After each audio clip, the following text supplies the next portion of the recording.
أجل مسمى إن أجل الله إذا جاء لا يؤخر لو كنتم تعلمون بارك الله لنا ولكم في القرآن العظيم ونفعنا وإياكم بالآيات والذكر الحكيم صلى الله على سيدنا ومولانا محمد وعلى آله وأصحابه وسلم صلى الله على سيدنا ومولانا محمد وعلى آله وأصحابه وسلم بلغ العلا بكماله كشف الدجى بجماله حسنت جميع خصاله صلوا عليه وآله جمال حسن يوسف پر جمال حسن یوسف پر فقط عاشق زلیخا تھی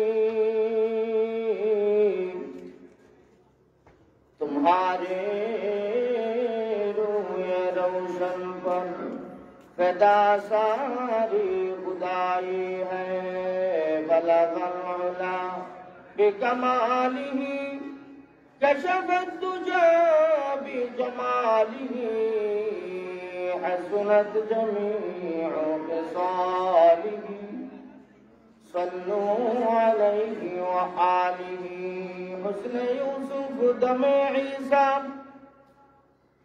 حسن يوسف دم عيسى يد بيزاداري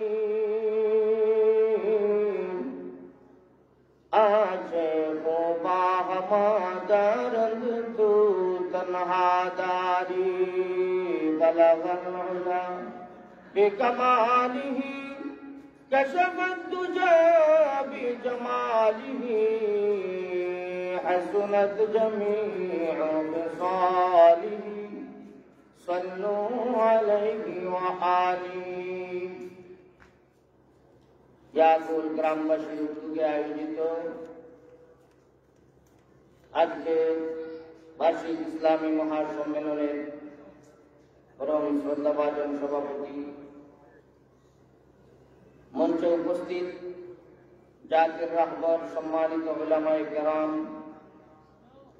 পত্র এলাকার সম্মানিত মুরব্বিয়ান, আজিজ তলাবা, যুবক ভাইয়েরা, পর্দানশীল আমার মা ও বোনেরা, সর্বপ্রথমে মহান আল্লাহ পাক রব্বুল আলামিনের দরবারে লক্ষ কোটি শুকরিয়া জ্ঞাপন করছি যে আল্লাহ রব্বুল আলামিন আমাদেরকে বিভিন্ন কাজকর্ম থেকে ফারিগ করিয়া জান্নাতের এক বাগানে আসার এবং বসার, আলোচনা করার এবং আলোচনা শোনার তৌফিক দান করেছেন। তাই আমরা মহব্বতের সহিত অন্তরের অন্তঃস্থল থেকে মহান আল্লাহ পাকের দরবারে শুকরিয়া আদায় করি, বলি আলহামদুলিল্লাহ। মুহতারাম হাজিরিন, ইমাম গজালী রহমতুল্লাহ আলাইহি বলেন, তাম দুনিয়া লাভ করা এত বড় নিয়ামত নয় যত বড় নিয়ামত হইল আলহামদুলিল্লাহ বলার তৌফিক পাওয়া। 7 আসমান 7 জমিন লাভ করা এত বড় নিয়ামত নয় যত বড় নিয়ামত হইল আলহামদুলিল্লাহ বলা। এই দিনই মহতি মাহফিলে বসে আমরা আলহামদুলিল্লাহ বলার সুযোগ পেয়েছি, সুবহানাল্লাহ বলার সুযোগ পেয়েছি, জ্ঞান গর্ব আলোচনা শোনার সুযোগ পেয়েছি। এই জন্য আমরা খুশি না বেজার? খুশি না বেজার? খুশি। মুহতারাম হাজিরিন, বর্তমান এই ফিতনার যুগে নাস্তিক মুরতাদরা যে যুগে মাথা ছাড়া দিয়া উঠেছে, এই যুগে বেশি বেশি এই ধরনের ওয়াজ মাহফিলের দরকার। কথাটা ঠিক কিনা? যাতে করে মানুষ ইসলামের সঠিক মর্মবাণী বুঝতে পারে, ইসলামের সহি সহি কথাগুলো বুঝে দিনের উপরে চলতে পারে, আখিরাতের সামান তৈরি করতে পারে। কথাটা ঠিক কিনা? মুহতারাম হাজিরিন, আমি আপনাদের সামনে মানবতার মুক্তির সনদ মহাগ্রন্থ আল কোরআনের 114টা সূরার মধ্য থেকে একটা সূরা কয়েকটা আয়াত তিলাওয়াত করেছি। এই সূরার নাম হইল সূরা নূহ। সূরা নূহ আল্লাহ পাক রব্বুল আলামিন পবিত্র কোরআন শরীফ নাযিল করেছেন। পবিত্র কোরআন শরীফের মধ্যে 30টা পারা আছে, 114টা সূরা আছে, 60টা মঞ্জিল আছে, 540টা রুকু আছে, 6666টা আয়াত আছে। 114টা সূরার মধ্যে আল্লাহ পাক রব্বুল আলামিন কোন সূরা নাযিল করেছেন হযরত ইব্রাহিম আলাইহিস সালামের নামে, একটা সূরা নাযিল করেছেন হযরত হুদ আলাইহিস সালামের নামে, একটা সূরা নাযিল করেছেন হযরত ইউনূস আলাইহিস সালামের নামে, একটা সূরা নাযিল করেছেন হযরত মরিয়ম আলাইহিস সালামের নামে, একটা সূরা নাযিল করেছেন হযরত ইব্রাহিম আলাইহিস সালামের নামে, একটা সূরা নাযিল করেছেন বিশ্বনবী রাহমাতুল লিল আলামিন খাতামুন নবিয়্যিন মুহাম্মদুর রাসূলুল্লাহ সাল্লাল্লাহু আলাইহি ওয়াসাল্লামের নামে, একটা সূরা নাযিল করেছেন মুহাত্তা লুকমান হাকিমের নামে। এইভাবে 114টা সূরা আল্লাহ বিভিন্ন নামে নাযিল করেছেন। পবিত্র কোরআন শরীফের মধ্যে আয়াত কতটা? 6666টা আয়াত আছে। তন্মধ্যে 500 আয়াত হুকুম আহকাম বিধিবিধান সম্পর্কে, আল্লাহর হুকুম আহকাম বিধিবিধান সম্পর্কে, আর বাকি যে সমস্ত আয়াতগুলো আছে সবগুলো হইল শুধু ওয়াজ আর নসিহত। সুবহানাল্লাহ। এই ওয়াজ কে করেছেন? আল্লাহ পাক করেছেন। কে করেছেন? আল্লাহ করেছেন। কিসের জন্য করেছেন? অতীতের ঘটনাবলী, অতীতের কাহিনীগুলি, অতীতের নবী রাসূলদের উম্মতদের কাহিনী, নবী রাসূলদের জীবনী কিভাবে ঘটেছিল, উম্মতেরা নবী রাসূলদের কথা না মানার কারণে তার পরিণাম কি হয়েছিল, এই বিষয়টা মহান আল্লাহ পাক পবিত্র কোরআন শরীফের মধ্যে ওয়াজ করেছেন। কিসের জন্য? যে দুনিয়ার মানুষ, হে উম্মতে মুহাম্মদী, तमाम দুনিয়ার মানুষ শুনো, অতীতকে স্মরণ করে তোমরা ভবিষ্যৎ সংশোধন করো। সুবহানাল্লাহ। অতীতকে স্মরণ, ভবিষ্যৎ সংশোধন। অতীতকে স্মরণ করিয়া ভবিষ্যৎ সংশোধন করতে হবে।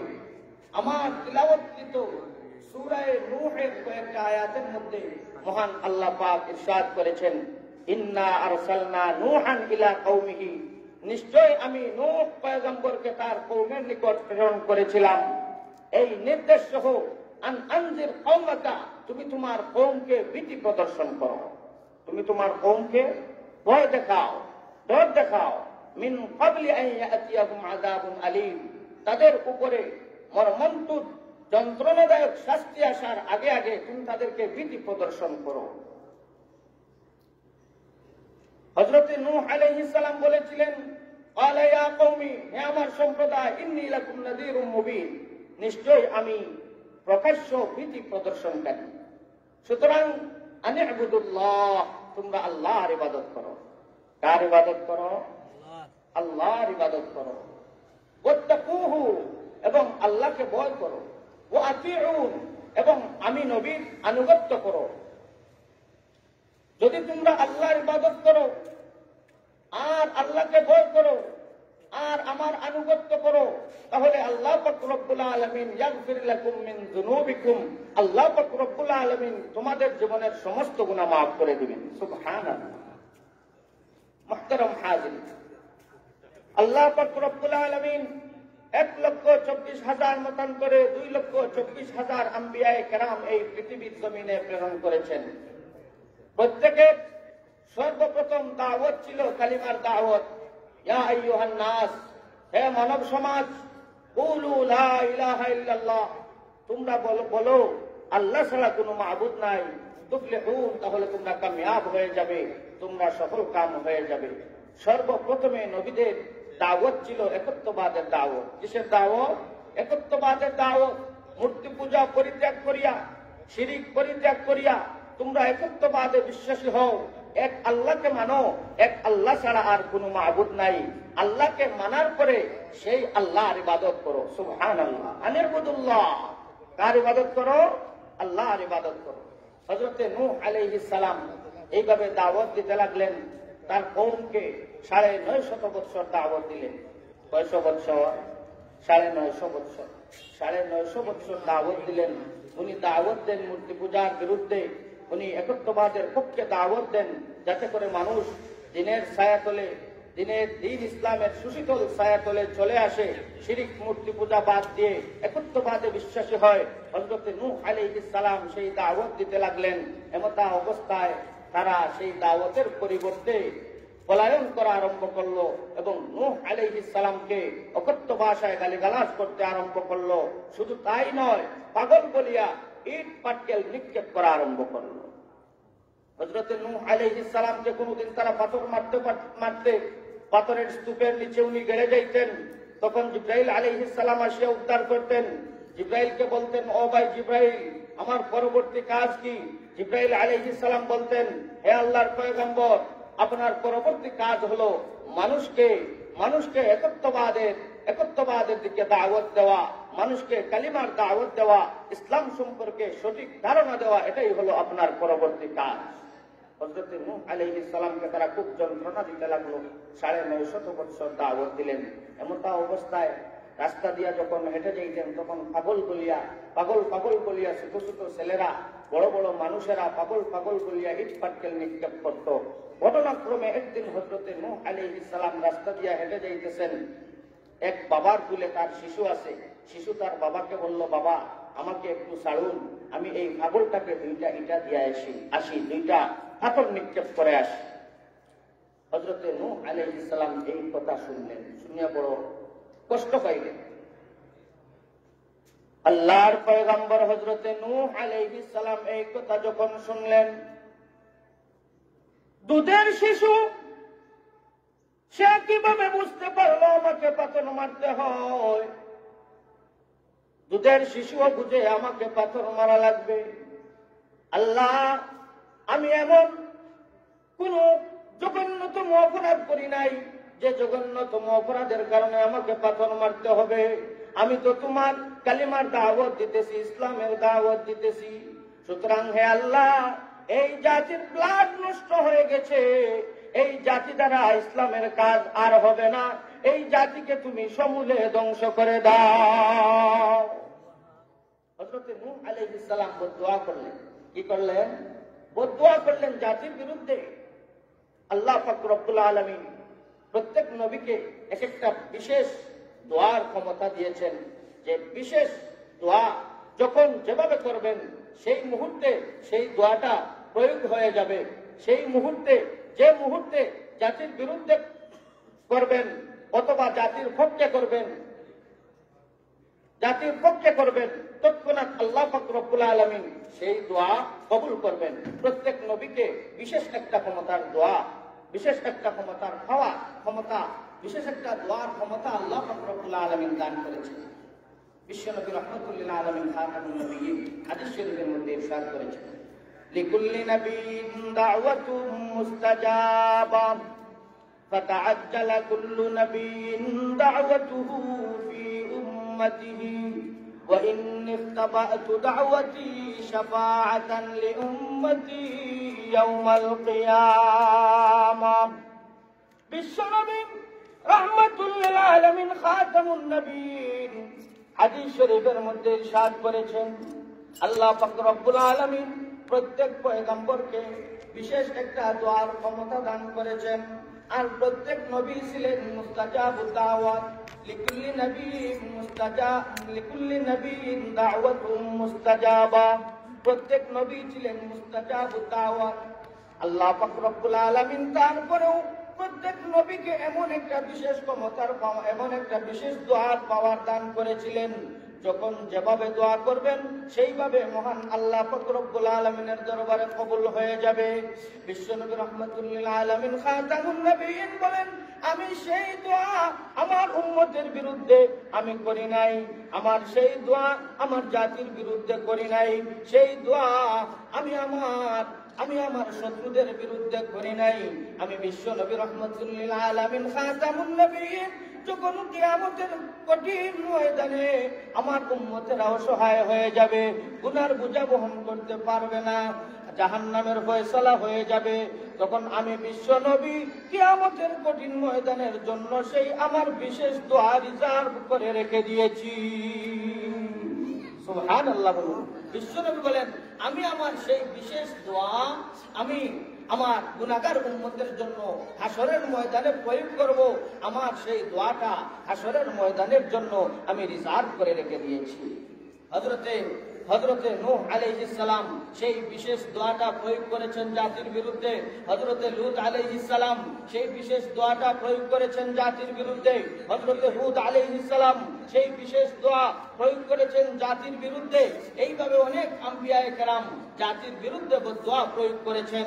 কিন্তু আমাদের নবী, আখেরি নবী, বিশ্ব নবী, রাহমাতুল লিল আলামিন, খাতামুন নবিয়্যিন মুহাম্মদুর রাসূলুল্লাহ সাল্লাল্লাহু আলাইহি ওয়াসাল্লাম সেই বিশেষ দোয়ার যে পাওয়ার, যে বিশেষ একটা দোয়া আল্লাহ পাক রব্বুল আলামিন দান করেছিলেন, যখন যেভাবে চাইবেন সেভাবে কবুল হয়ে যাবে।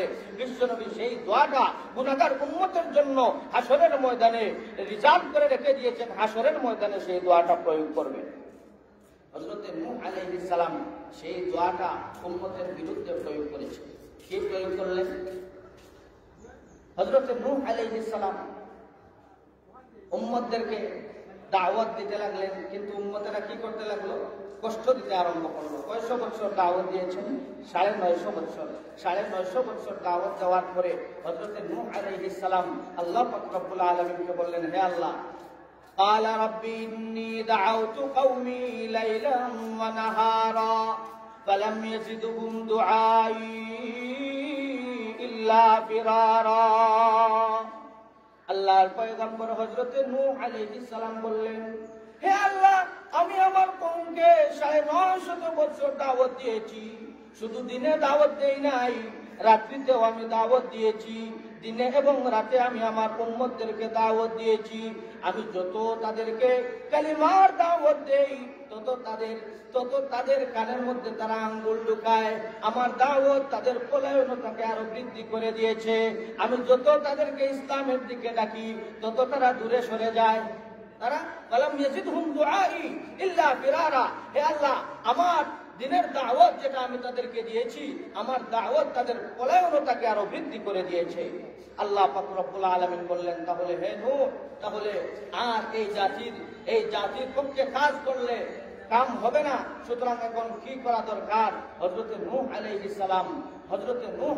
সালাম আল্লাহ পাক রব্বুল আলামিনকে বললেন, হে আল্লাহ, তুমি এই জাতিকে সমূলে ধ্বংস করে দাও, উচিত শিক্ষা দাও। আল্লাহ পাক রব্বুল আলামিন নূহ আলাইহিস সালামকে যে দোয়ার ক্ষমতা দান করেছিলেন, হযরত নূহ আলাইহিস সালাম দোয়ার মাধ্যমে সেই দোয়া প্রয়োগ করলেন। সেই দোয়াটাও পবিত্র কোরআন শরীফের মধ্যে মহান আল্লাহ পাক রব্বুল আলামিন ইরশাদ করেছেন। হযরত নূহ আলাইহিস সালাম বলেন, وقال نوح رب لا تذر على الأرض من الكافرين ديارا إنك إن تذرهم يضلوا عبادك ولا يلدوا إلا فاجرا كفارا رب اغفر لي ولوالدي ولمن دخل بيتي مؤمنا وللمؤمنين والمؤمنات ولا تزد الظالمين إلا تبارا। আল্লাহর পয়গম্বর হযরতে নূহ আলাইহিস সালাম জাতির বিরুদ্ধে বদদুয়া করলেন। নূহ রব্বি وقال نوح رب لا تذر على الارض من الكافرين ديارا হে আল্লাহ এই দুনিয়ার জমিনে কাফিরদের একটা গৃহবাসীকেও তুমি ছেড়ে দিও না যদি তুমি তাদেরকে ছেড়ে দাও ইন্নাকা ইন তাদরুহুম ইউদিল্লু ইবাদাকা যদি তুমি তাদেরকে ছেড়ে দাও তাহলে ইউদিল্লু ইবাদাকা তারা তোমার বান্দাদেরকে পথভ্রষ্ট করবে ওয়ালা ইয়ালিদু ইল্লা ফাজিরান কাফারা আর শুধু ফাজির আর কাফির তারা জন্ম দিতে থাকবে হযরত নূহ আলাইহিস সালাম বললেন হে আল্লাহ এই দুনিয়ার কাফিরদের একটা গৃহবাসীকেও তুমি ছেড়ে দিও না তুমি তাদেরকে ধ্বংস করে দাও যদি তুমি তাদেরকে ছেড়ে দাও তাহলে ইউদিল্লু ইবাদাকা তারা তোমার বান্দাদেরকে কি করবে গুমরাহ করবে আর শুধু কাফির জন্ম দিতে থাকবে হযরত নূহ আলাইহিস সালাম তখন নিজের পক্ষে দোয়া করলেন নিজের মা বাবার জন্য দোয়া করলেন কি দোয়া রব্বিগফিরলি ওয়া লিওয়ালিদাইয়া হে আল্লাহ তুমি আমাকে maaf করে দাও এবং আমার পিতামাতাকে maaf করে দাও ওয়ালিমান দাখালা বাইতিয়া মুমিনান ওয়ালিল মুমিনিনা ওয়াল মুমিনাত আর যে নর নারী আমার ঘরের মধ্যে প্রবেশ করবে ঈমানদার অবস্থায় তুমি তাদেরকেও maaf করে দাও ওয়ালা তাজিদিল যালিমিনা ইল্লা তাবারা আর কাফিরদের শুধু ধ্বংসই বৃদ্ধি করো কাফিরদের তুমি ধ্বংসই বৃদ্ধি করো আল্লাহ পাক রব্বুল আলামিনের দরবারে সেই বদদুয়া কবুল হয়ে গেল নূহ আলাইহিস সালাম জাতির বিরুদ্ধে যে বদদুয়া করেছিলেন আল্লাহ পাক রব্বুল আলামিন বললেন হে নূহ আমি তোমার সেই বদদুয়া মঞ্জুর করলাম সুতরাং এখন তুমি নৌকা বানাও সুবহানাল্লাহ বলো এখন তুমি নৌকা বানাও কি বানাও নৌকা বানাও কিস্তি বানাও আল্লাহ পাক রব্বুল আলামিন ইরশাদ করলেন ওয়াসনাইল ফুলকা বিআয়ুনিনা ওয়া ওয়াহয়িনা ولا تخاطبني في الذين ظلموا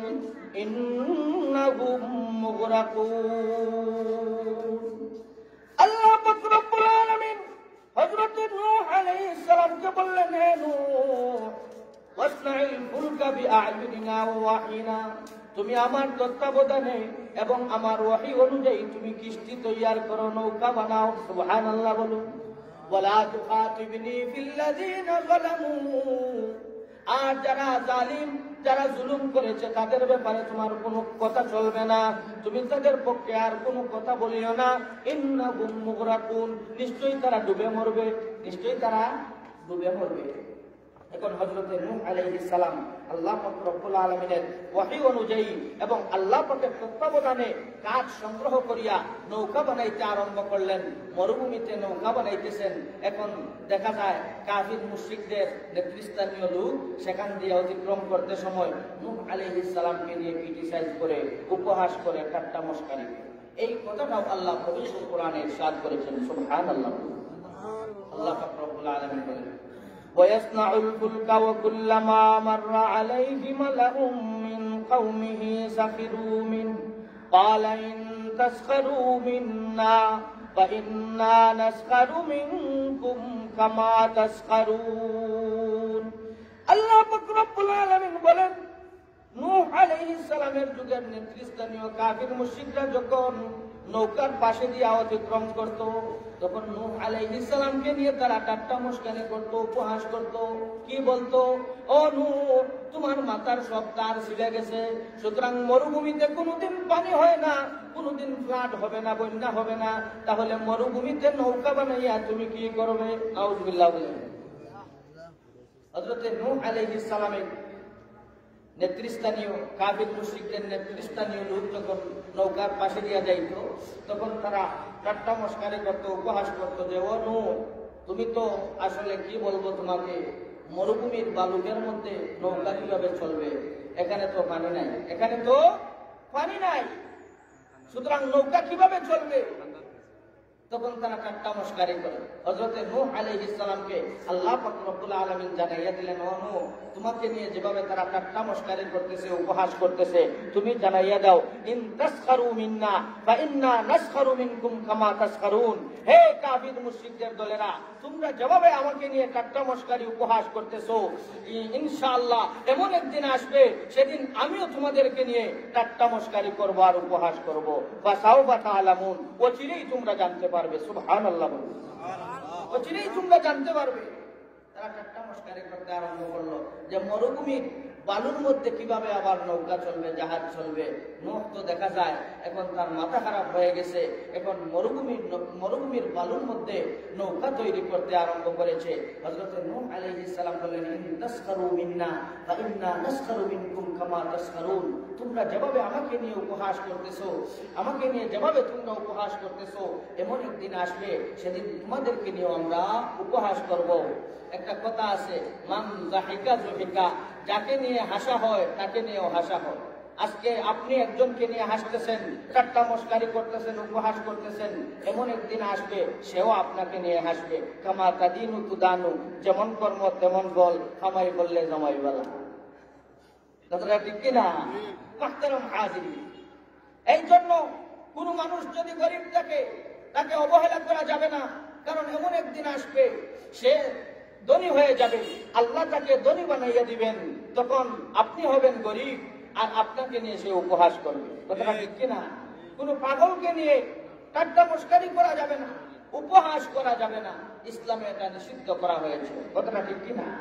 মুহতারাম হাজিরিন, হযরত নূহ আলাইহিস সালাম বললেন, রাখো, আরো কিছুদিন পরেই এমন এক ফ্লাড আর তুফান আইব, তখন বুঝবা যে নৌকার কি কদর। সুবহানাল্লাহ।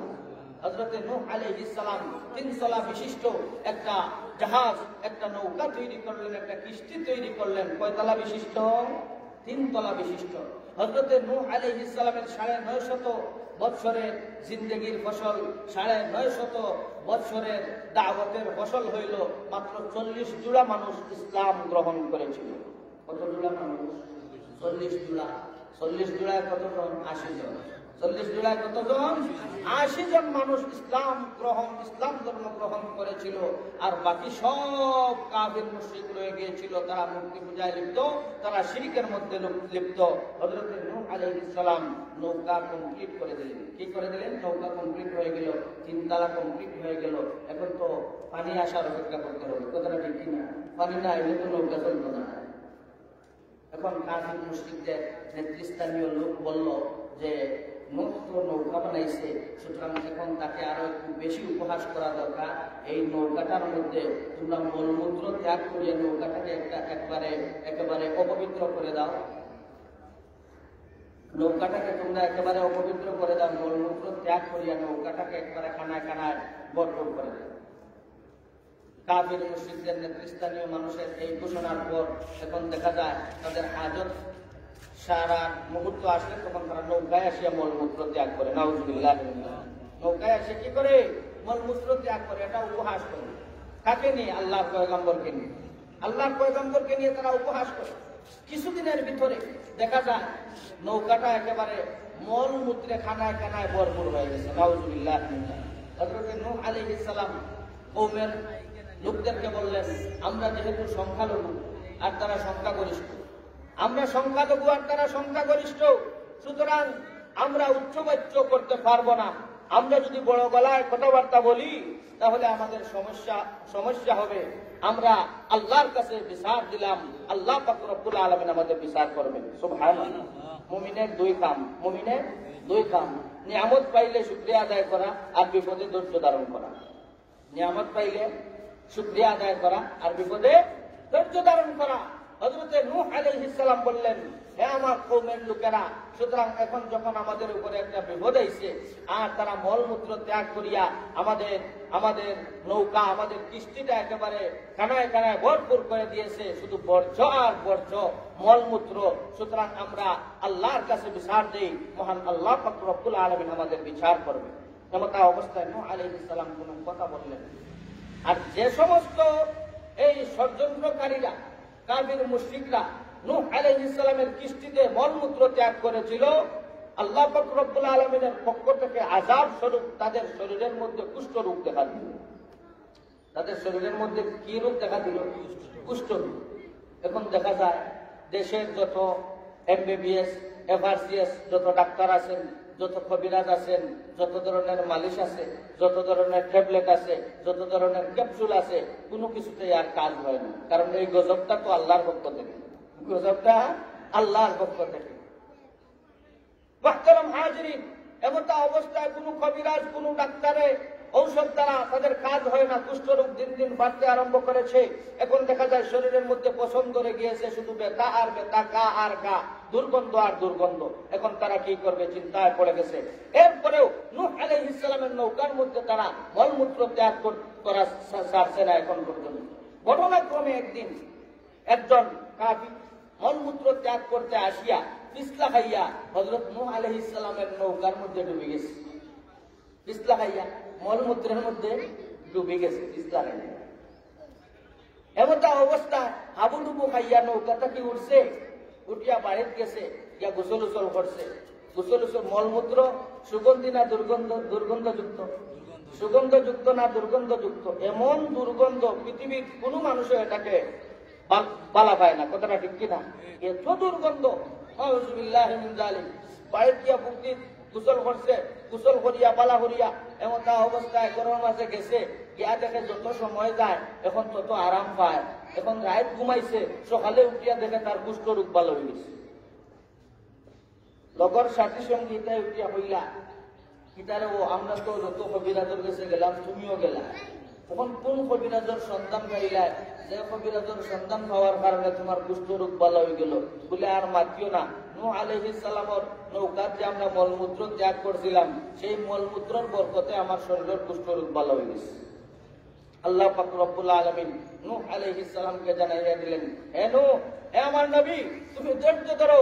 এটা হলো তাদের সাথে আমি আল্লাহর প্রথম উপহাস। সুবহানাল্লাহ। তারা উপহাস করেছিল তোমাকে নিয়ে, এখন তাদেরকে নিয়ে তুমি উপহাস করো। এখন যখন তারা এই মলমূত্রের কথা জানতে পারলো যে মলমূত্রের মধ্যে এমন বরকত আল্লাহ পাক রব্বুল আলামিন দিয়েছেন যেটা শরীরের মধ্যে লাগাইলে কুষ্ঠরোগ ভালো হয়ে যায়, এখন কলস আর জগ আর বালতি উঠি বাড়িতে রন্না লইয়া দৌড় দিছ নৌকা সাফ করবা লাগে। সুবহানাল্লাহ, সুবহানাল্লাহ। এখন দেখা যায় কিছু সময়ের ভিতরে কলস করিয়া, জগ করিয়া, টুকরি করিয়া, বালতি করিয়া দৌড় পড়ছে বাড়ি, আর নিয়াও খালি শরীরের মাঝে মাখরা, শরীরের মাঝে মাখরা। পাখনা না বাপ মাখরা না পা নাজাসত। নাজাসত দুই প্রকার, নাজাসতে গলিজা, নাজাসতে খবিজা। কিন্তু একটা মাখরা এগুনতে নাজাসতে গলিজা, গাঢ় না পাকি শরীরের মধ্যে আল্লাহ মাখাইয়া লইরা, নাউযুবিল্লাহ মিন যালিক। এমন গাঢ় না পাকি মাখরা, যত মাখন তত ভালো হয়ে যায়, যত মাখন তত ভালো হয়ে যায়। কিছুদিনের ভিতরে যত কুষ্ঠরোগী আসলা সব কুষ্ঠরোগী ভালো হয়ে গেছে। এখন দেখা যায় নৌকার যে মলমূত্র বর্জ্য আসিল সব শেষ হয়ে গেছে, আরো কিছু রুগী রয়ে গেছে। এরা উঠিয়া হইলা যে আর তো কোনো ঔষধ নাই নৌকার মাঝে, এখন কি করা যায়? আর নেতৃস্থানীয়রা উঠিয়া হইলা আর কিতা করতে, এখন দইয়া পানি আনো, নৌকা দইয়া পানি আনিয়া শরীর মাখো, দেখা ভালো হয়ে যাব। এরা আইয়া নৌকা পালা করি চিফা চাফা একবারে পুষিয়া পালা করি পানি দিয়ে দইয়া নিয়া শরীর লাগাই, কুষ্ঠরোগ ভালো হয়ে যায়। আরো কিছু রুগী রইলা, এরা উঠিয়া হইলা তাহলে আমরাও দই, তারাও দইলা, দইতে দইতে কয়েকবার দৌত করা হয়ে গেল। নূহ আলাইহিস সালামের কিস্তি একেবারে পবিত্র হইয়া গেল। সুবহানাল্লাহ।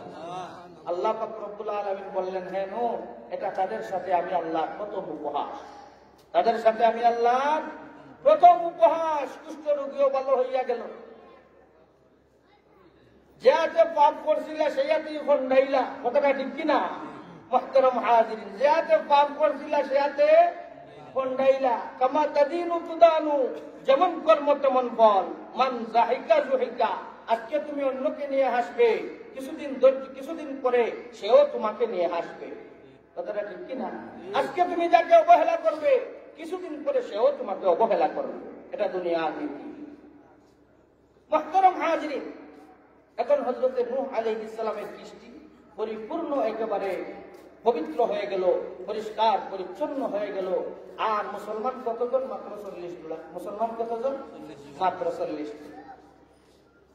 এখন দেখা যায় কিছুদিন পরে আল্লাহ পাক রব্বুল আলামিন হযরত নূহ আলাইহিস সালামকে অর্ডার দিলেন, হে নূহ, 40 জোড়া মানুষকে তুমি রেডি রাখিও, আর কিছুদিন পরেই তুফান শুরু হয়ে যাবে, আর মাটি ফাটিয়া পানি বের হতে থাকবে। তখন 40 জোড়া মানুষকে তুমি নৌকাতে তুলিও।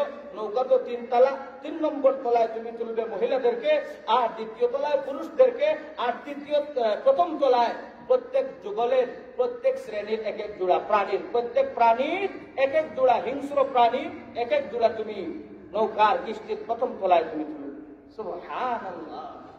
আল্লাহ পাক রব্বুল আলামিন ইরশাদ করেন, হাত্তা ইযা জাআ আমরুনা ওয়া ফারাত আন-নূর কুল নাহমিল ফীহা মিন কুল্লিন যাওজাইন ইথনাইনি ওয়া আহলাকা ইল্লা মান সাবাকা আলাইহিল কওলু ওয়া মান আমান ওয়া মা আমানা মাআহু ইল্লা কালিল।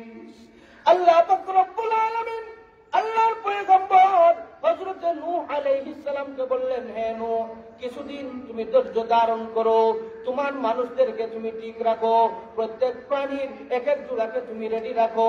যখন তুফান শুরু হয়ে যাবে আর মহাপ্লাবনের সৃষ্টি হবে, জমিন ফাটিয়া পানি বের হতে থাকবে, তখন তুমি তোমার মানুষদেরকে নৌকাতে তুলিও, আর প্রত্যেক প্রাণীর এক এক জোড়া তুমি নৌকাতে তুলিও, আর তুমি অপেক্ষা করো, কিছুদিন পরে ফ্লাড আরম্ভ হয়ে যাবে। আল্লাহ পাক রব্বুল আলামিন হযরত নূহ আলাইহিস সালামকে একটা দোয়া শিখাইয়া দিলেন, হে নূহ, যখন তুফান শুরু হয়ে যাবে আর বন্যা শুরু হয়ে যাবে, তখন তুমি তোমার মানুষদেরকে নিয়ে, প্রাণীদেরকে নিয়ে নৌকাতে আরোহণ করিও, আর এই দোয়াটা পড়িয়া নৌকা স্টার্ট দিও। সুবহানাল্লাহ বলো। কোন দোয়া? وقال اركبوا فيها بسم الله مجريها بسم الله مجريها ومرساها إن ربي لغفور رحيم। سبحان الله। আল্লাহর পয়গম্বর হযরত নূহ আলাইহিস সালাম 40 জোড়া মানুষদেরকে নৌকাতে তুললেন, প্রত্যেক প্রাণীর এক এক জোড়া নৌকাতে তুললেন। এমত অবস্থায় নূহ আলাইহিস সালামের এক পুত্র কেনান, আপনারা অবশ্যই নাম জানেন, নূহ আলাইহিস সালামের এক পুত্রের নাম ছিল কেনান। আছে না নাই? ছিল কিনা? ছিল না? কেনান বাধ্য না অবাধ্য? অবাধ্য, বাবার কথাবার্তা শুনে না। হযরত নূহ আলাইহিস সালাম ছেলেকে বললেন, হে আমার ছেলে, তুমি তো আমার দুনিয়াবি জিন্দেগিতে তুমি তো আমার কোনো কথাবার্তা শোনো নাই, আজকে বিপদের দিনে আমি তোমাকে ডাকতেছি, সুতরাং তুমি কাফিরদের সঙ্গী হইও না, তুমি আমার নৌকাতে আরোহণ করো। নৌকাতে যদি আরোহণ করো তাহলে এই মহাপ্লাবন থেকে তুমি বাঁচতে পারবে। ইয়া বুনাইয়া রকাব মা'ানা, ইয়া বুনাইয়া রকাব মা'ানা, হে আমার প্রিয় ছেলে, আমাদের সাথী হও। ওয়ালা তাকুম মা'আল কাফিরিন, আমাদের সাথে তুমি নৌকায় আরোহণ করো, তুমি কাফিরদের সাথী সঙ্গী হইও না। হযরত নূহ আলাইহিস সালামের ছেলে কেনান বলেছিল, ক্বালা সাআওই ইলা জাবালি ইয়াসিমুনি মিনাল মা। আউযু বিল্লাহি মিন যালিক। কেনান বলেছিল, হে আমার বাবা, আমি পর্বতের উঁচু পর্বতে আমি উঠে যাব, পানির ঢেউ আমাকে নাগাল পাবে না, সুতরাং বন্যা আমার কোনো ক্ষতি করতে পারবে না। এমতা অবস্থায় দেখা যায় তুফান শুরু হয়ে গেল, বন্যাও শুরু হয়ে গেল। হযরত নূহ আলাইহিস সালাম নৌকাতে মানুষ তুললেন এবং প্রাণীদের এক এক শ্রেণীর এক এক জোড়া তুললেন। এমতা অবস্থায় নূহ আলাইহিস সালাম নৌকা স্টার্ট দিলেন এই কথা বলিয়া, বিসমিল্লাহি মাজরিহা ওয়া মুরসাহা, বিসমিল্লাহি মাজরিহা ওয়া মুরসাহা, ইন্না রাব্বী লাগফুরুর রহিম। আল্লাহর পয়গম্বর হযরত নূহ আলাইহিস সালাম বললেন, এই নৌকা আল্লাহর হুকুমে চলবে। কার হুকুমে? আল্লাহর হুকুমে চলবে। আল্লাহর হুকুমে এই নৌকাটাও থামবে, আল্লাহর হুকুমে চলবে এবং এই নৌকাটা আল্লাহর হুকুমে থামবে। এখন দেখা যায় পবিত্র কোরআন শরীফের মধ্যে আল্লাহ পাক রব্বুল আলামিন ইরশাদ করেছেন, ওয়াহিয়া তাজরি বিহিম ফি মাউজিন কাল জিবাল, ওয়াহিয়া তাজরি বিহিম ফি মাউজিন কাল জিবাল। পাহাড়ের মতো ঢেউ, পাহাড়ের মতো ঢেউয়ের তরঙ্গমালার মধ্যে হযরত নূহ আলাইহিস সালামের কিস্তি চলতে আরম্ভ করলো। এমতা অবস্থায় तमाम পৃথিবী বন্যায় সয়লাব হয়ে গেল। পৃথিবীর সর্বোচ্চ পর্বতমালা, যেটা সর্বোচ্চ পর্বতমালার উপরে 40 গজ পানি ছিল। কত গজ পানি ছিল? 40 গজ পানি ছিল। এত বড় বিশাল প্লাবন। এমতা অবস্থায় হযরত নূহ আলাইহিস সালামের নৌকা 40 দিন পর্যন্ত পানিতে অবস্থান করেছিল। এরপরে কি হলো? আল্লাহ পাক রব্বুল আলামিন দয়া পরবশ হইয়া তখন কি ঘোষণা করেছিলেন, সেই ঘোষণাটাও পবিত্র কোরআনে মহান আল্লাহ পাক ইরশাদ করেছেন। সুবহানাল্লাহ। আল্লাহ পাক রব্বুল আলামিন বললেন, ওয়াকিলা ইয়া আরদু বলঈ মাকি ওয়া ইয়া সামাউ আকলিঈ وقيض الماء وقضي الأمر واستوت على الجود وقيل بعدا للقوم الظالمين আল্লাহ পাক রব্বুল আলামিন 40 দিন পরে وقيل يا أرض ابلعي ماءki জমিনকে আদেশ করলেন, হে জমিন তুমি তোমার পানি গ্রাস করো, সুবহানাল্লাহ বলো। আসমানকে আদেশ দিলেন, ওয়া সামাউ আকলি, হে আকাশ, হে আসমান তুমি বৃষ্টি বর্ষণ বন্ধ করো। ওয়াকিদাল মা, বন্যা প্রশমিত হইল। ওয়াকুদিয়াল আমরু, আল্লাহর হুকুম বাস্তবায়ন হইল। ওয়াস্তাওয়াত আলাল জুদি, 40 দিন পরে নূহ আলাইহিস সালামের নৌকা জুদি পাহাড়ে অবতরণ করলো, সুবহানাল্লাহ। কতদিন পরে? 40 দিন পরে। 40 দিন পরে নূহ আলাইহিস সালামের নৌকা যদি পাহাড়ে অবতরণ করলো। যদি পাহাড়ে অবতরণ করার পরে হযরত নূহ আলাইহিস সালাম কওমকে বললেন, হে কওম, এখান থেকে এখন নৌকা থেকে তোমরা নেমে যাও। আর আল্লাহ পাক রব্বুল আলামিন বন্যা প্রশমিত করেছেন, পৃথিবী স্থির হয়েছে, আবার তোমরা সংসার করো, আবার তোমরা আল্লাহ পাক রব্বুল আলামিনের ইবাদত বন্দেগীতে মশগুল হইয়া যাও। এই জন্য হযরত নূহ আলাইহিস সালামকে আদমে সানিও বলা হয়, সুবহানাল্লাহ। হযরত নূহ আলাইহিস সালামকে কি বলা হয়? আদমে সানি বলা হয়। যে পৃথিবীতে নূহ আলাইহিস সালামের বন্যার সময় সমস্ত মানুষ ধ্বংস হয়ে যাওয়ার পরে নূহ আলাইহিস সালামের 40 জোড়া থেকে পরবর্তী পৃথিবীর মানুষ, এই 40 জোড়া থেকে পরবর্তী পৃথিবীর মানুষ। মুহতারাম হাজিরিন, আল্লাহ পাক রব্বুল আলামিন পবিত্র কোরআনে বিভিন্ন নবীর নাম নিয়ে বিভিন্ন সূরা নাযিল করেছেন। কিসের জন্য? আল্লাহ পাক রব্বুল আলামিন পবিত্র কোরআন শরীফের মধ্যে বেশিরভাগ আয়াতে ওয়াজ নসিহত করেছেন। কিসের জন্য? যে হে দুনিয়ার মানুষ, তোমরা অতীতকে স্মরণ করে ভবিষ্যৎ সংশোধন করো, অতীতকে স্মরণ করে ভবিষ্যৎ সংশোধন করো। সুতরাং আল্লাহর নাফরমানি করিও না। আনিবুদুল্লাহ, ইবাদত করো কার? আল্লাহ। ওয়াত্তাকুহু, ডরাও কাকে? আল্লাহকে। ওয়া আতিউন, আনুগত্য করো কার? নবী। আনুগত্য করো কার? নবী। এই জন্য মুহতারাম হাজিরিন, যুগে যুগে আল্লাহ পাক রব্বুল আলামিন, যুগে যুগে আল্লাহ পাক রব্বুল আলামিন পয়গম্বরগণ প্রেরণ করেছেন। 1,24,000, মতান্তরে 2,24,000 পয়গম্বর আল্লাহ পাক রব্বুল আলামিন এই পৃথিবীর জমিনে প্রেরণ করেছেন। কিসের জন্য? উম্মতের হেদায়েতের জন্য। কিসের জন্য? উম্মতের হেদায়েতের জন্য। আমি বলেছিলাম যে হযরতে নূহ আলাইহিস সালামের নামেও পবিত্র কোরআনে সূরা আছে, হযরতে ইউনূস আলাইহিস সালামের নামেও পবিত্র কোরআনে সূরা আছে, হযরতে ইব্রাহিম আলাইহিস সালামের নামে পবিত্র কোরআনে সূরা আছে, হযরতে হুদ আলাইহিস সালামের নামে পবিত্র কোরআনে সূরা আছে। বিশ্বনবী রাহমাতুল লিল আলামিন খাতামুন নবিয়্যিন মুহাম্মদুর রাসূলুল্লাহ সাল্লাল্লাহু আলাইহি ওয়াসাল্লামের নামে পবিত্র কোরআন শরীফে সূরা আছে, আল্লাহ পাক রব্বুল আলামিন নাযিল করেছেন। এবার আসুন মুহতারাম হাজিরিন, আপনাদের সামনে হযরতে ইউনূস আলাইহিস সালাম সম্পর্কে সামান্য আলোচনা করি। হযরতে ইউনূস আলাইহিস সালামও ছিলেন আল্লাহর একজন পয়গম্বর।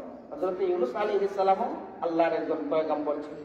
আল্লাহ পাক রব্বুল আলামিন ইরশাদ করেন, ওয়া ইন্না ইউনূস লামিনাল মুরসালিন ইয আবাকা ইলাল ফুলকিল মাশহুন ফাসাহামা ফাকানা মিনাল মুদহাদিন فالتقمه الحوت وهو مليم فلولا أنه كان من المسبحين للبث في بطنه إلى يوم يبعثون আল্লাহ পাক রব্বুল আলামিন বলেন, হে দুনিয়ার মানুষ, ইউনূসও ছিলেন রাসূলদের একজন, সুবহানাল্লাহ। ইউনূসও ছিলেন রাসূলদের একজন।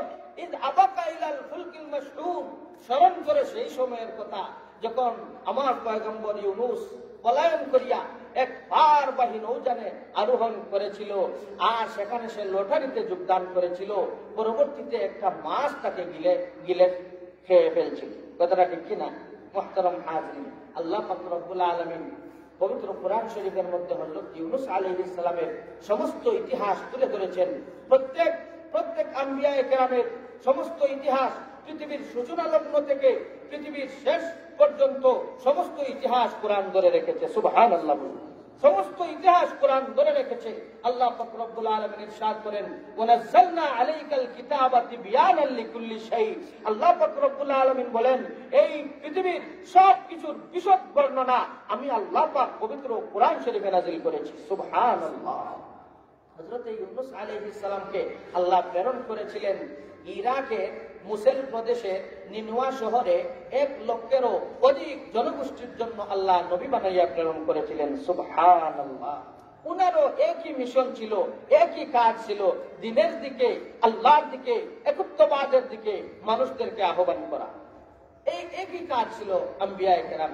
কিন্তু আম্বিয়ায়ে কেরামদেরকে উম্মতেরা যত জ্বালাইছে আর যত কষ্ট দিয়েছে, পৃথিবীর জমিনে এইরকম ইতিহাস খুবই বিরল। কথাটা ঠিক কিনা? হযরতে ইউনূস আলাইহিস সালামের কথাও তার কওম মানল না। কিন্তু হযরতে ইউনূস আলাইহিস সালাম 3 দিনের আলটিমেটাম তাদেরকে দিলেন যে 3 দিনের ভিতরে যদি তোমরা ঈমান না আনো তাহলে তোমাদের উপরে আযাব আসবে, আর আযাব আসিয়া তোমাদেরকে আল্লাহ পাক ধ্বংস করবেন, সমূলে তোমরা ধ্বংস হয়ে যাবে। এই কথা বলিয়া হযরতে ইউনূস আলাইহিস সালাম মনে মনে ভাবতে আরম্ভ করলেন যে তারা তো আর ইসলাম ধর্ম গ্রহণ করবে না, সুতরাং আযাব যদি চলে আসে তাহলে তো তারা ধ্বংস হয়ে যাবে, তাহলে আমি এলাকা ছেড়ে চলে যাই। হযরতে ইউনূস আলাইহিস সালাম নিজের এলাকা ছাড়িয়া চলে গেলেন। এমন তা অবস্থায় নদীর কিনারে গেলেন, দেখলেন একটা নদীতে একটা নৌকার মধ্যে অনেক মানুষ আরোহণ করেছে। ইউনূস আলাইহিস সালাম হাত উঠাইয়া বললেন, আমাকেও পার করো তোমরা। নৌকা ভিড়াইল, ইউনূস আলাইহিস সালামকেও নৌকাতে তারা তুললো। যখন নৌকাটা মাঝ নদীতে গেল তখন বিশাল তুফান আর ঢেউয়ের কবলে পড়ে গেল। এমনটা অবস্থায় নৌকার মাঝি বলল, অপরাধীকে, পলায়নকারীকে তুমি হাত তুলো, তোমার জন্য শত শত মানুষের প্রাণ যাইতে পারে না। হযরত ইউনূস আলাইহিস সালাম অপরাধী, নিজেকে অপরাধী সাব্যস্ত করিয়া হাত উঠাইলেন। তখন নৌকার সমস্ত আরোহীরা বলতে আরম্ভ করলো, না না, আপনার মতো মানুষ কোন পলায়নকারী হইতে পারে না, মুনিবের অবাধ্য হইতে পারে না, সুতরাং আপনি অপরাধী হইতে পারেন না, হাত নামান। হযরত ইউনূস আলাইহিস সালাম হাত নামাইলেন। আবারও তারা বলতে আরম্ভ করলো যে নৌকাটা তো ঢেউয়ের কবলে পড়েছে, এখন নৌকার সমস্ত আরোহীরা ধ্বংস হয়ে যাবে, হাত উঠাও, কে অপরাধী? ইউনূস আলাইহিস সালাম হাত উঠাইলেন। তারা বলল, না, আপনার মতো মানুষ দুষ্কৃতিকারী হইতে পারে না, আপনি হাত নামান। আর কিছু সংখ্যক মানুষ বলল যে এইভাবে হাত উঠানোর দরকার নাই, আসো আমরা লটারি করি, লটারিতে যার নাম উঠবে সেই নদীতে ঝাঁপ দিবে, আর আমরা এই আযাব আর গজব থেকে বাঁচতে পারবো। সুবহানাল্লাহ। আল্লাহ পাক রব্বুল আলামিন বলেছেন, ফাসাহামা ফাকানা মিনাল মুদহাদিন। ইউনূস লটারিতে যোগদান করেছিল। সুবহানাল্লাহ। এখন দেখা যায় লটারি আরম্ভ হইল, হযরতে ইউনূস আলাইহিস সালামের নাম প্রথমবারে উঠল। তারা বলল, না, লটারি ভুল নির্দেশ করেছে, আপনি অপরাধী হইতে পারেন না, আপনি না। আবার দ্বিতীয়বারও দেখা যায় ইউনূস আলাইহিস সালামের নাম উঠে, তৃতীয়বারও দেখা যায় ইউনূস আলাইহিস সালামের নাম উঠে। আল্লাহর পয়গম্বর হযরত ইউনূস আলাইহিস সালাম বললেন, হে নৌকার যাত্রীরা, তোমাদের মধ্যে কোনো অপরাধী নাই, অপরাধী যদি থাকি তাহলে আমি আছি, কারণ আমি আমার মুনিব আল্লাহর বাগরা গোলাম। সুবহানাল্লাহ বলুন। আমি আমার আল্লাহ পাকের নির্দেশের অপেক্ষা না করিয়া, আমার এলাকা ত্যাগ করিয়া, আমার এলাকা ছাড়িয়া আমি আমার এলাকা থেকে চুপে চুপে চলে এসেছি, সুতরাং আমি হইলাম অপরাধী। তোমরা সবাই বাঁচো, আর আমি ইউনূস এই মুহূর্তে নদীতে ঝাঁপ দিলাম। সুবহানাল্লাহ বলুন। হযরত ইউনূস আলাইহিস সালাম নদীতে ঝাঁপ দেওয়ার সাথে সাথে মহান আল্লাহ পাক রব্বুল আলামিন দেখছেন কি দেখতেছেন না? আল্লাহ পাক রব্বুল আলামিনের দৃষ্টির অগোচরে কোনো জিনিস নাই। আল্লাহ পাক রব্বুল আলামিন বিশাল বৃহৎ আকারের এক মাছকে আদেশ দিলেন, হে মাছ, তুমি আমার ইউনূস পয়গম্বরকে খাদ্যের জন্য নয়, খাওয়ার জন্য নয়, তুমি আমার ইউনূস পয়গম্বরকে তোমার পেটের মধ্যে আমানত হিসেবে রাখার জন্য এই মুহূর্তে তুমি আমার ইউনূস পয়গম্বরকে তুমি সংরক্ষণ করো, গিলে ফেলো। সুবহানাল্লাহ বলুন। হযরত ইউনূস আলাইহিস সালামকে মাছ গিলে ফেললো। এমত অবস্থায় মাছ ইউনূস নবীকে গিলিয়া সমুদ্রের তলদেশে চলে গেল। সমুদ্রের তল দেশে যাওয়ার পরে ইউনূস আলাইহিস সালাম তিনটা অন্ধকারে নিমজ্জিত হইলেন। একটা হলো সমুদ্রের তল দেশের অন্ধকার, আরেকটা হইল মাছের পেটের অন্ধকার, আরেকটা হইল পানির অন্ধকার। তিনটা অন্ধকারে নিমজ্জিত হইয়া আল্লাহর পয়গম্বর হযরত ইউনূস আলাইহিস সালাম মনে মনে ভাবতে আরম্ভ করলেন, হায় রে হায়, মাছের পেটের মধ্যে ঢুকলাম, এখন দেখি আমি জীবিত না মৃত। হযরত ইউনূস আলাইহিস সালাম নিজের হাত পা একটু নড়াচড়া করতে আরম্ভ করলেন। এখন দেখা যায় হাতও লড়ে, পাও লড়ে। সুবহানাল্লাহ বলুন। আল্লাহর পয়গম্বর হযরত ইউনূস আলাইহিস সালাম বললেন, আমার হাত পা যখন এখন পর্যন্ত কাজ করতেছে, তাহলে মাছের পেটের মধ্যে আমি আমার আল্লাহকে একটা সিজদা দেই। সুবহানাল্লাহ বলুন। আল্লাহর পয়গম্বর হযরত ইউনূস আলাইহিস সালাম যখন দেখলেন শরীরের মধ্যে এখনো বল শক্তি আছে, হাত পা নড়াচড়া করতেছে, সুতরাং ইউনূস আলাইহিস সালাম আর কোনো কিছু চিন্তা ফিকির না করিয়া মাছের পেটের মধ্যে মহান রব্বুল আলামিন আল্লাহ পাককে একটা সিজদা দিলেন। সিজদা দিয়া কিছু তাসবিহ পড়লেন। তাসবিহ, সুবহানাল্লাহ বলুন। কি পড়লেন? তাসবিহ। পবিত্র কোরআন শরীফের মধ্যে মহান আল্লাহ পাক রব্বুল আলামিন ইরশাদ করেন, ফাযান্না আল্লান নাকদির আলাইহি ফানাদা ফিজ যুলুমাতি আল্লা ইলাহা ইল্লা আনতা সুবহানাকা ইন্নী কুনতু মিনাজ জালিমিন। অন্ধকারের মধ্যে নিমজ্জিত হইয়া আল্লাহর পয়গম্বর আল্লাহ পাক রব্বুল আলামিনের তাসবিহ পাঠ করলেন। কি তাসবিহ? হে আল্লাহ, তুমি ছাড়া কোনো মাবুদ নাই, তুমি মহান, তুমি পবিত্র, জুলুম করেছি আমি। সুবহানাল্লাহ বলুন। আল্লাহ পাক রব্বুল আলামিনকে হযরত ইউনূস আলাইহিস সালাম সিজদা দিয়া তাফসীর ইবনে কাসীরের মধ্যে উল্লেখ করেছেন, হযরত ইউনূস আলাইহিস সালাম মহান আল্লাহকে বললেন, হে আল্লাহ, আমি তোমার জন্য এমন এক জায়গায় মসজিদ বানাইছি, কিয়ামত পর্যন্ত সেই জায়গায় দুনিয়ার কোন মানুষ সেই জায়গায় তোমার জন্য মসজিদ বানাইতে পারবে না। সুবহানাল্লাহ বলুন। কিয়ামত পর্যন্ত এই জায়গায় কোন মানুষ মসজিদ বানাইতে পারবে না। এই যে মসজিদ আছে, মসজিদ এটা ইসমে জরফ, মসজিদ ইসমে জরফ সগায়ে ওয়াহিদে মুযাক্কার।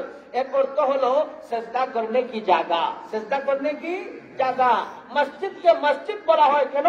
যে এখানে কপাল দ্বারা সিজদা দেওয়া হয়। সিজদা কাকে দেওয়া হয়? আল্লাহকে দেওয়া হয়। এই কপালটা অত্যন্ত মূল্যবান, এই কপালটা খুব বেশি মূল্যবান। সুতরাং এই কপালটা দিয়ে সিজদা করতে হলে একমাত্র আল্লাহকেই সিজদা করতে হবে। সুবহানাল্লাহ। না কোনো পীরকে, না কোনো মাজারকে, না কোনো দরবারে, কোনো বন্ড, কোন পীর অথবা যে কোনো মানুষ হোক, কোন মানুষের সামনে মাথা নত করা যাবে না, সিজদা দেওয়া যাবে না।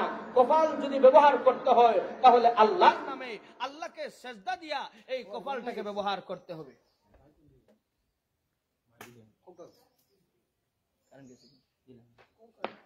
মুহতারাম হাজিরিন, এই কপালটা অত্যন্ত মূল্যবান।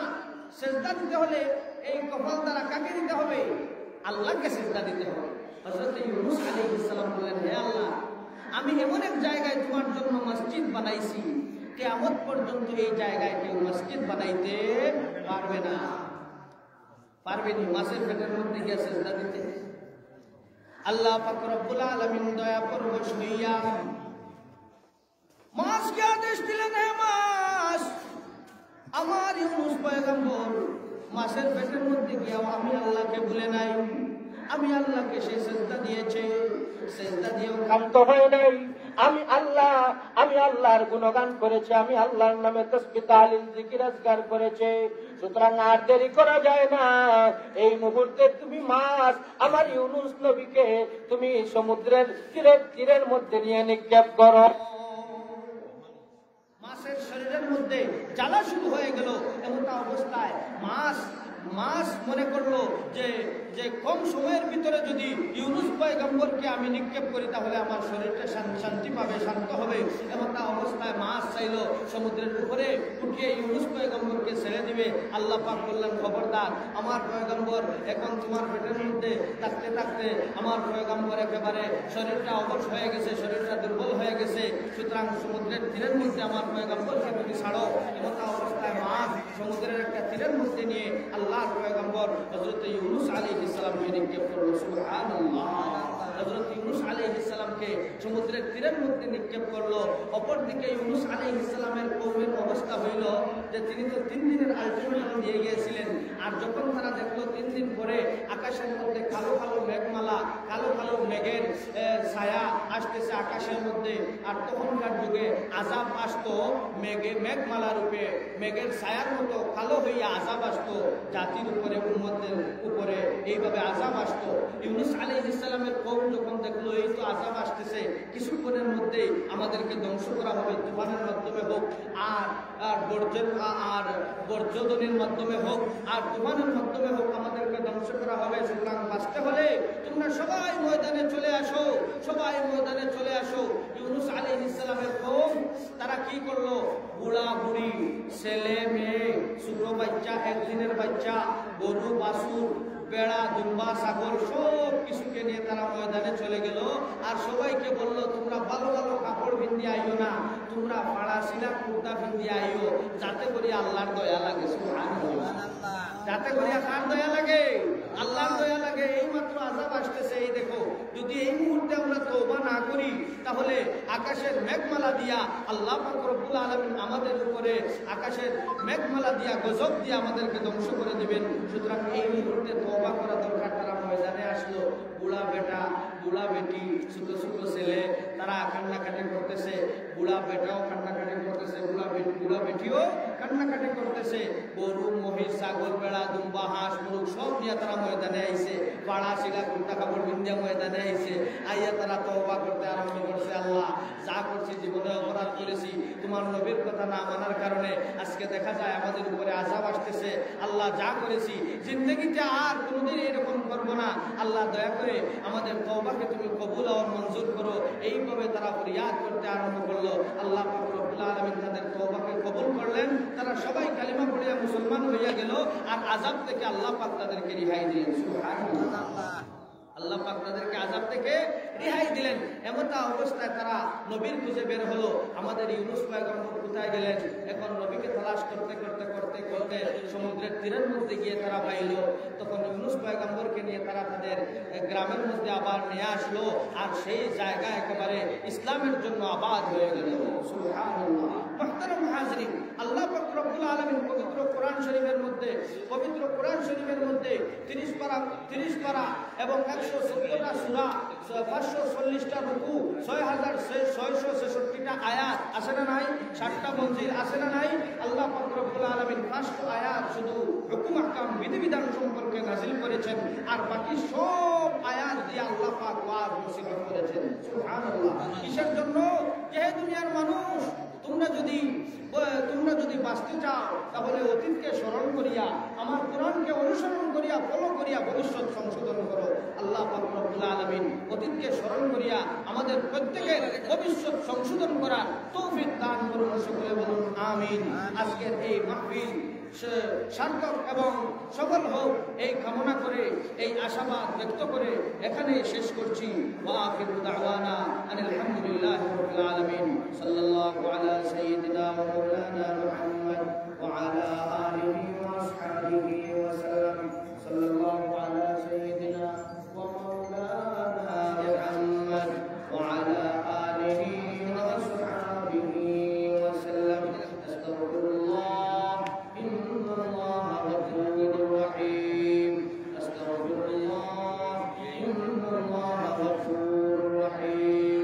أستغفر الله ربي من كل ذنب وأتوب إليه. لا حول ولا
টাকা পয়সা দিয়া শ্রম দিয়া সহযোগিতা করেছেন। আল্লাহ প্রত্যেককে আজকের এই মাহফিলকে তুমি নাজাতের উসিলা বানাইয়া দিও ইয়া আরহামার রাহিমিন।